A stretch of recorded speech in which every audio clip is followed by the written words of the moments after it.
என்ன அந்த தவுள்காரர் ரொம்ப துள்றான். அவன் தவுள் இல்லாம நீ ஆட முடியாதா? அட நீங்க ஒண்ணு, ஒரு தகர டப்பாவை தட்டினா கூட தான் நான் ஆடுவேன். அந்த தவுள் என்னத்துக்கு? உங்க நாதஸ்வரம் தான் எனக்கு வேணும்.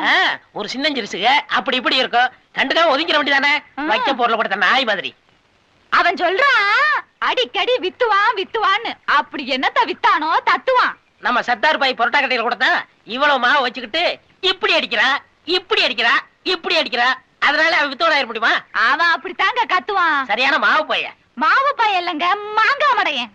நம்ம ரெண்டு பேரையும் அண்ணன் தங்கச்சிக்கு நினைச்சு ஏமாந்துகிட்டு இருக்கிறான். ஒரு நாளைக்கு நாதஸ்வரத்தை எடுத்து நடு மண்டையில நச்சுன்னு அடிச்சு விட்டு நான் ஜெயிலுக்கு போயிடுறேன். ஐயோ அப்படி எல்லாம் செஞ்சிடாதீங்க. உங்க முகத்துல ஆசிட்ட ஊத்திடுவான். சரியான வெறிபிடிச்ச பையன். ஆமா, செஞ்சாலும் செய்வான். ஐயோ ஐயோ ஐயோ அண்ணே அண்ணே அண்ணே. அடி அடே அடடி. ஏண்டி ஆசி டூத்துற மூஞ்சி அடியுது?